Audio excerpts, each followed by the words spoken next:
What's up, guys? Welcome back to today's episode of The Sports Sermon. We are brought to you by Scooch, the most functional phone case on the market. Check out ScoochCase.com to get yours today and use the code SPORTS18, sports with a Z, of course, to get a 10% discount on your order. Stay tuned till the end for a special Scooch giveaway as well. But now, today's episode.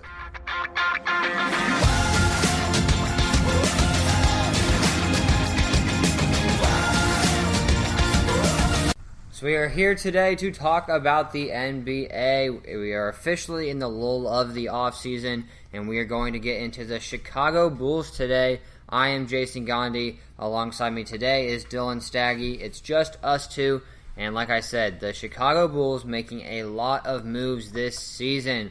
First, though, they drafted Wendell Carter Jr., drafted Chandler Hutchison, then signed Jabari Parker, re-signed Zach LaVine. Along with small moves here and there, we're starting to see take shape of the Chicago Bulls team. Dylan, any initial thoughts on the Bulls?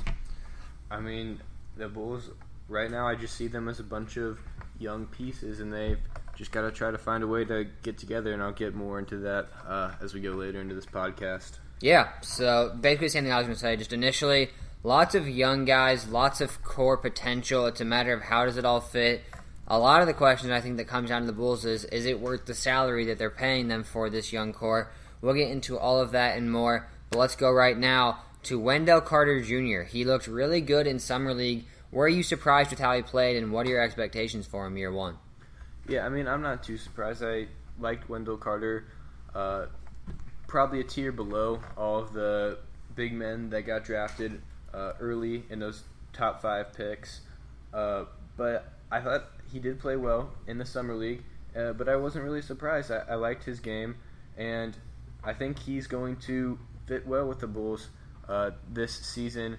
He can step out and shoot the ball, but other than that, I see him as kind of a bruiser kind of guy inside, and one guy I would compare him to is probably Thad Young, but a little bit more productive. You know, Thad Young has some nights where he can disappear on the offensive side.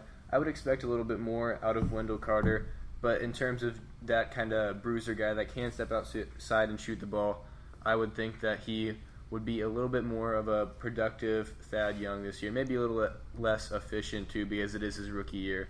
But that's what I would expect for him this year. Yeah, so first off, I said that I thought he might be able to be better than Bagley, and I thought that you saw that this Summer League. I mean, I know this isn't a Kings podcast, but Marvin Bagley looked real bad playing with the Kings. Playing with the Kings this past summer before he got hurt. But I really liked what we saw from Carter. I thought we saw his defensive potential all week. He averaged almost 3 blocks per game, but also flashes of what he can do offensively when he hit a couple of those threes. He averaged 15 points, 9.4 rebounds, and I really think him and Markkanen can be a great fit together.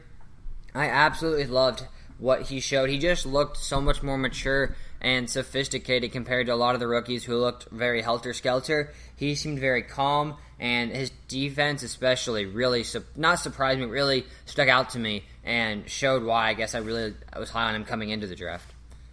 Yeah. Let's go to Jabari Parker. I mean, I mentioned in the beginning, it's kind of the biggest signing in Chicago right now. Jabari Parker signed with the intent of wanting to play the threesome. What do you think about the fit? Parker, Wendell Carter Jr., and Markkanen as the 3 through 5. Parker has not really played the 3 in his early career. Yeah, I mean, that lineup with those 3 in is going to be lethal when they shoot the ball. Obviously, all 3 of those guys can step out and shoot the 3, and that's obviously very important from your big guys in the NBA these days. But these guys are going to be pretty slow with Parker at the 3, and him and Lauri Markkanen aren't going to be playing much defense either. So I think those 3 are going to be an interesting fit. There are some positives, like I said, shooting, but I think the defense is going to be a big negative. I don't see that lineup playing much defense at all. Yeah, I think you kind of really took the word out of my mouth of interesting. I think it's just really fascinating to see how this is going to work. But for me, I look at more specifically Jabari. He's going to have to shoot it better and more times if he's going to play the 3. He only averaged about 2 threes per game. It was 1.7, and he shot it at a 35% clip. That's below league average. he's going to have to be healthy for longer than 30 to 50 games, which he's only been healthy for that in all of his seasons but one. I'm very intrigued to see how it plays out. If he can consistently shoot the ball, I think this could be a very good fit. The Bulls got a very team-friendly contract because they have a team option on the second year, so they can really see what they've got. I think there's a lot of potential that Parker, Wendell Carter Jr., and Markkanen could be that 3 through 5 that gets them back into the playoffs, along with better pieces in the guard spot. It's just a matter, but at the same time, it could be two out of those 3 could be gone in 2 years. I think this is going to be a very telltale year for the Bulls core, not just those 3, but in regards to this question, I think Jabari and Lauri Markkanen, how do those guys fit next to each other, and then, of course, Wendell Carter Jr. Yeah, I mean, I'm not sure about Jabari for the long-term plans, obviously. He's on a 1-year deal. Next year... He has a team option. Yeah. I mean, it's a question whether he's going to come back next year. Those 2 other guys, in Markkanen and Wendell Carter Jr., I do like that both of those guys can shoot the ball because that is going to allow the Bulls to spread the floor so much more for Chris Dunn and Zach LaVine, both guys that can get to the bucket, and it'll just be able to clear the lane, and they'll be able to have a much better time than they have in these past years with Robin Lopez, Omer Ashik, Bobby Portis, those kind of guys that can't really step out and shoot the ball as well, just clogging the lane a little bit. Yeah, if Jabari shows you can shoot it, I would be I think it could be a very good fit, like I said. He's only 23. You pair him with a guy like Lauri Markkanen, and you pair him with a guy like Wendell Carter Jr., but all those guys can shoot, so if you put them together, I really do think it can be a very good fit because if all 5 guys in your lineup can shoot, that is deadly and something you have to respect on defense. So they might not play defense, but if they're that unguardable offensively, it might balance each other out. Really, my last question for you is just, has the team improved enough? They got Zach LaVine back on a very expensive contract. They got Jabari back on a $20 million also contract. Along with the draft, do you think they improved enough, and what is your realistic expectations for the Bulls next year? Oh, I do like their improvement this year, but, the problem with the Bulls is they have so many of these young pieces, but one of them has to step up and become a star. The Bulls are lacking star power, and that's what I think puts them behind the other teams in the East for getting into the playoffs. I think they're about 9 to 10 range in the East right now, but if one of these guys can step up and be a star, if Lauri Markkanen starts dropping 20 points a game, if Jabari Parker can start shooting better and overcome his knee injuries, Chris Dunn and Zach LaVine step up, there's plenty of these guys that can and should step up.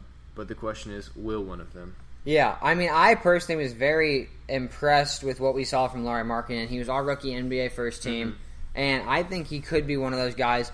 I know you're higher on Chris Dunn than I am. Why is that? I just loved his game coming out of college. Like, he can shoot the ball. He's great at driving it, and I think, like I said earlier, those additions, just the addition of Wendell Carter being able to step out and also shoot the ball will help him in the long run too. So I'm optimistic about Chris Dunn. Yeah, I am not a fan of Dunn or LaVine. I think both are very expendable. I do like Parker, Markkanen, and Wendell Carter Jr. Like I said, I think really it's going to come down to that cap situation because they're paying LaVine $20 million per year. They're paying Jabari Parker $20 million per year. They're going to have to pay Chris Dunn soon. They're going to have to pay Lauri Markkanen soon. Wendell Carter Jr. obviously in the next coming years. I don't know. I think in terms of an overall team, I think we can see an uptick in wins. I could see 30 to 33 wins in a core that shows flashes. I think really the goal for the season needs to be this core shows free agents, hey, come play for us, because they're going to have a decent amount of cap space to be able to spend, assuming they do if they decline Jabari Parker's contract that is $20 million. I'm trying to get the official cap number up. I just saw it a few minutes ago. It'll be the Bulls will have $50.3 million projected right now in cap space. So you look at that. That is definitely enough for a free agent and more. Mm-hmm. So this core, that's why I think Chris Dunn and Zach LaVine are very expendable. If the Bulls are able to really play well, Parker, Markkanen, and Wendell Carter Jr., maybe you interest a guy like Kyrie Irving to come play for them in Chicago. Maybe you can get a really good point guard. Then you have Chris Dunn off the bench, and I think Chris Dunn and Zach LaVine would be great guys coming off the bench. I'm not so sure I'm sold on them as a core piece starting long term. That's why I see 30 to 33 wins. Do you think they make the playoffs? I think it would take somebody to step up and be a star. But right now, I would have them at the 9 or 10 slot in the East. Do you think that we will see that? Like, do you expect a star to show up? I wouldn't this year. I think we can see flashes from some of these guys, but Yeah. I still think it is a little bit early for marketing. I'm not too optimistic about Jabari Parker being able to be a star. And then What's crazy is I thought Jabari Yeah. Parker was the safest prospect coming out of that draft class. I thought he was going to be so good. I mean, it's just the injuries. Exactly. And same thing with like Greg Oden. You think about him, like he was a pretty safe prospect. It was just the injuries. Like that's where if they can just stay healthy, Jabari Parker could be so good. And that's why I think I'm more sold on him. But my last question for you real fast. If you had to pick a star that comes out this year for the Bulls, who is it and why? I would have to say probably Markkanen. Really? And what do you mean by star? Like Kristaps Porzingis type star? Yeah, I think that's a guy you could compare him to. Obviously, I don't think he'll be as good as Porzingis, at least this year. But just do those kind of things that he does. Be able to shoot the ball at Markkanen's, I would say, a better shooter than Porzingis. He can step out and shoot the three.